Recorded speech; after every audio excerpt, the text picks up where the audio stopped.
Seperti yang sering kita ketahui, selain terserang oleh hama dan penyakit tanaman, durian juga sering terkenal penyakit yang berasal dari faktor fisiologis. Penyakit fisiologis bukan berasal dari jamur atau serangga, namun lebih disebabkan oleh faktor-faktor lingkungan, cuaca, dan kurangnya prasyarat tumbuh.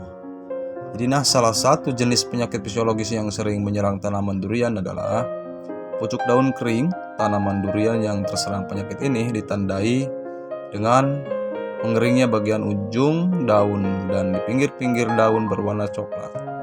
Lalu apa saja penyebab ujung daun durian menjadi kering dan bagaimana untuk mengatasinya? Jadi berikut ulasannya. Jadi kekurangan unsur mikro-ZN, penyakit fisiologis di sini dapat mempengaruhi fotosintesis daun. Jadi kekurangan ZN biasanya terjadi pada media tanam yang sudah lama digunakan. Daerah yang lembab, tanah-tanah yang asam sampai sedikit netral. Adapun caranya mengatasinya adalah dengan melakukan penyemprotan unsur mikro-ZN pada daun. Itu yang pertama. Jadi yang kedua bisa disebabkan oleh kekurangan air, sahabat. Jadi hal ini banyak terjadi pada tanaman durian yang ditanam pada polybag ataupun pot yang media tanamnya sudah tidak baik atau mengeras, sehingga meskipun rutin disiram, air tidak meresap ke dalam tanah sehingga berakibat tanaman kekurangan pasokan air. Cara mengatasinya, lakukan penggantian media tanam dengan campuran tanah atau kompos arang dan arang sekam dengan perbandingan 1:1. Setelah itu lakukan penyiraman rutin. Pada musim kemarau, penyiraman dilakukan setiap hari, bisa pagi atau sore hari.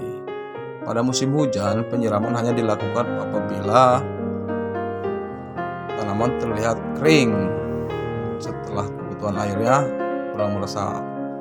Jadi 3, penggunaan pupuk kandang baru. Jadi kotoran yang baru keluar dari perut hewan ternak jangan langsung digunakan sebagai pupuk karena masih dalam proses penguraian yang akan menimbulkan suhu yang tinggi. Jadi sehingga apabila langsung diberikan kepada tanaman durian sebagai pupuk, durian akan menjadi layu, bahkan bisa mengakibatkan kematian. Selain itu, bakteri yang akan tumbuh, proses tersebut akan melakukan persaingan dengan tanaman durian dalam mengambil nitrogen dari tanah. Jika nitrogen dari tanah tidak mencukupi kebutuhan bakteri, akibatnya bakteri akan menyerap nitrogen dari tanaman tersebut. Akibatnya, tanaman kekurangan nitrogen yang berakibat daun tanaman menjadi menguning dan layu. Proses penguraian kotoran oleh bakteri akan selesai setelah kandungan karbon pada kotoran ternak menurun tinggal sedikit. Pada kondisi ini, kotoran telah mengalami pematangan, ditandai dengan suhunya sudah dingin, sehingga sudah dapat digunakan sebagai pupuk organik dan bisa diaplikasikan untuk memupuk tanaman durian.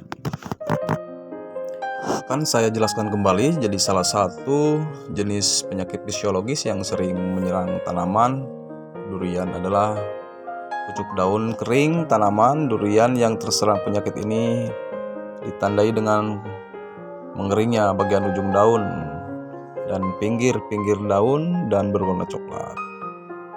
Jadi satu, kekurangan unsur mikrogen ini, penyakit fisiologis dapat mempengaruhi fotosintesis pada daun, sahabat ya. Jadi kekurangannya biasa terjadi pada media tanam yang sudah lama digunakan. Jadi kalau kira-kira ada tanaman atau medianya yang kelamaan ya, dan daerah yang lembab, tanah-tanah yang asam sampai sedikit netral,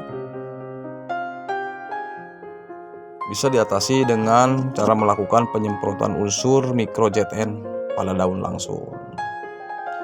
Nah, jadi kalau kekurangan air juga, hal ini banyak terjadi sebetulnya pada tanaman durian yang ditanam pada polybag ataupun pot yang media tanamnya sudah tidak baik atau mengeras. Dan bagaimana yang di lahan? Yang di lahan tuh bisa juga melakukan penyiraman rutin ya, setiap 1 hari sekali, dilakukan pada musim kemarau seperti itu. Pemupukan lalu melakukan penimbunan sahabat. Ya, tujuannya supaya tidak lari karena di sini lahannya adalah miring sekali sahabat ya. Bisa dilihat lokasinya. Oke, sampai ke durian sana juga miring lahannya. Jadi maka saya melakukan penimbunan gitu ya. Kecuali di lahan datar kira-kiranya aman, itu tidak masalah. Hanya saja dikhawatirkannya paling menguap ya. Dan bagaimana tidak menguap ya, ditimbun aja tipis-tipis, tidak masalah. Sekitar berapa mili. Jangan terlalu nimbunnya banyak sekali ya. Yang penting ada menggemburkan ya. Yang penting sudah tergemburkan dulu tanahnya, agar lebih memudahkan akar, dan akar pun tidak merasa kesesakan untuk dia bernapas dan memperlancar sirkulasi pada udaranya, serta memperbanyak mikroorganisme atau populasinya, dan menghijaukan klorofil pada daun.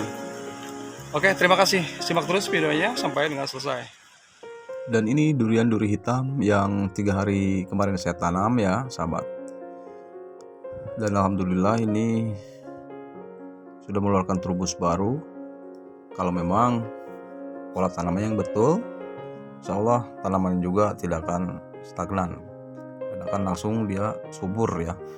Karena media tanamnya itu hari sebelumnya saya bikin lubang 1 minggu sebelum tanam, bikin lubang 80x80, serta melakukan penimbunan ini sekam yang sudah melapuk, sekam bakar pun boleh ya, sekam yang sudah melapuk juga tidak masalah. Yang penting jangan sekam yang masih mentah, yang masih kering gitu. Jadi biar tidak menghabiskan nitrogen yang ada di dalam tanah itu sendiri, sehingga tidak berbahaya untuk tanaman ke depannya. Dan terus digemburkan sebelum melakukan pemupukan. Kemudian bisa dilakukan pemupukannya dalam 3 bulan sekali. Jadi untuk 1 tahun itu maksimal 4 kali dalam setahun untuk melakukan terus pemupukan. Baik, kita cek lagi ke yang lainnya. Dan seperti ini penampakan tanaman durian musangking yang berusia 1 tahun setelah ditanam, dan ini mengeluarkan trubus baru, dan saya akan langsung melakukan pemupukannya juga ya, dengan pupuk yang sifatnya netral pada pH tanah. Jadi khusus untuk melakukan pemupukan di musim hujan untuk tanaman yang usia masih pertumbuhan. Dengan pupuk yang saya gunakan adalah pupuk NPK 16 merek Tawon Superstar. Jadi baik sahabat, sampai jumpa lagi di lain waktu kesempatannya tentang video tanaman durian di lahan kebun saya. Terima kasih bagi yang sudah like, comment, share, dan subscribe-nya, dan mohon maaf atas kekurangannya. Assalamualaikum warahmatullahi wabarakatuh.